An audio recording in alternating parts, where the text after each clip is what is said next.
Hi, this is Eric, and I'm going to take a few minutes, 3 or 4 minutes maybe, to talk about discussions and how things are going this week, just as an update.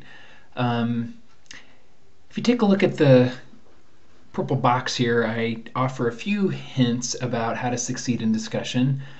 First of all, it's always a good advice to read all the material for the week, assignments and whatnot, so you get a sense of what's going on and the context that the discussions are going to take place within.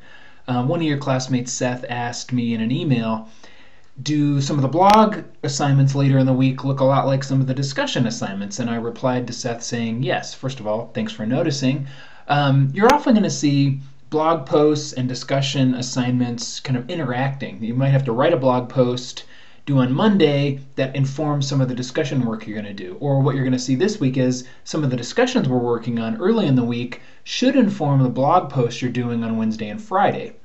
A reason you might not want to do all your blog posts, too far in advance, because you're really going to see the stuff we do during the week will inform and really help you do a better job with the blog post later in the week. What else do you see here? Again, please do the ethics reading before you jump into discussions. We're talking about some fairly complicated issues this week with subjectivity, objectivity, and relativism. And it's going to be confusing enough if you haven't already really studied the material. Even then, it's still going to be a little tricky to hash out. So please do the reading before you jump in. And please edit your post titles. It looks like people are doing a great job with that. So in discussions, always change the post titles and make them something relevant to what you're talking about. You're also going to see a link here to discussion success tips. I'm going to let you click on that yourself and read just a series of tips, hints, suggested success strategies that I've learned over my years in online discussions. I hope those will be helpful to you. I'm going to go ahead and go into the discussion area. You can see here it says I have 31 unread messages. If you remember my video from last week, that's not really accurate, because if I go into discussions, Desire to Learn's been a little slow today, but what you're going to see is I had 31 unread messages. There's only 2 in this topic and 1 here, which means almost all of them are actually blog posts. So you're not responsible for reading those other blog posts. Just be concerned with what's going on in these 2 topics for the week. You may see an additional topic or 2 that start later in the week, but right now we have 2 topics, Suffer the Children and Moral Analogies, both related to what we're talking about this week and both under week 2 discussion.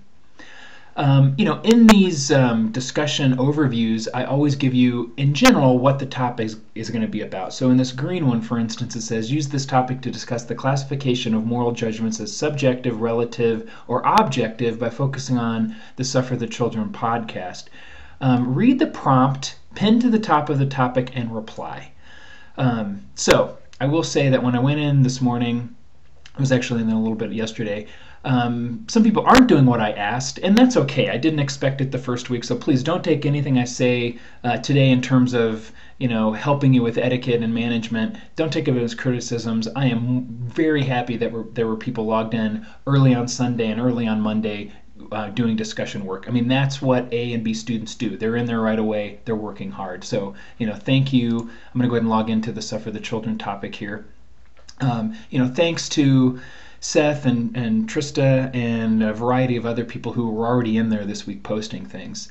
Now, what I asked in that prompt, in that description, was read my prompt and then reply to it. So here's my prompt by Eric Salahub, posted early. The pin here says it's pinned to the top. So it says read the prompt and reply. So that's exactly what Devin did. So she did this right. She read my prompt, and then once she was done reading it, she clicked the reply button and left a reply, and you can tell it's a reply because it's indented, and she actually changed the subject line. So she did this perfectly. This was actually today, 12:40 p.m. Seth posted actually yesterday, but he posted an original post. So obviously he read my prompt, but then he went up here and said compose. And I really don't want anybody using the compose function this first week, and probably not even next week. I'm going to try to help us manage our discussions by having people start by reading my prompt. I'm going to open it up here.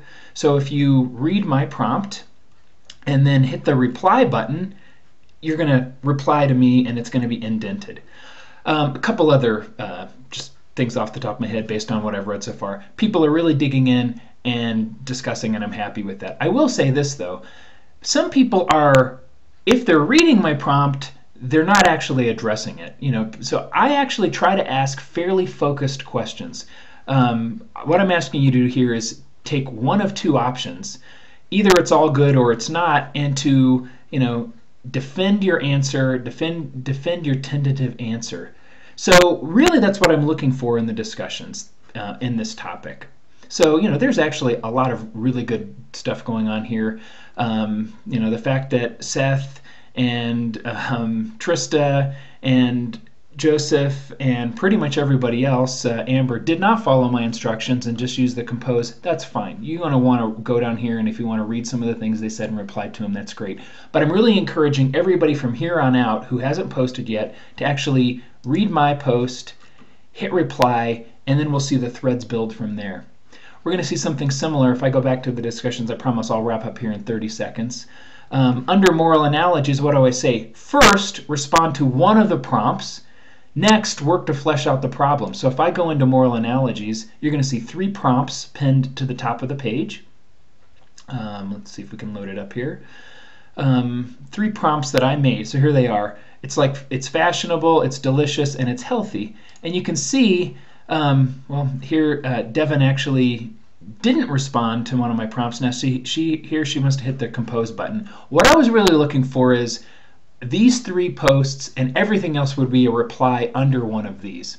Anyway, discussion can be complicated just in terms of the way we manage it. Nobody's doing anything wrong. I'm just trying to help you figure out how to best manage discussion. So, read what I have to say, and for now, don't use this compose button. Only do replies. Replies to my posts, replies to your classmates' posts. Sean and I are actually meeting tomorrow to do some grading on the week 1 stuff. We may actually do a little video for you tomorrow. So far so good. Sean and I are really pleased with how things are going, and I hope you're enjoying things as much as we are so far.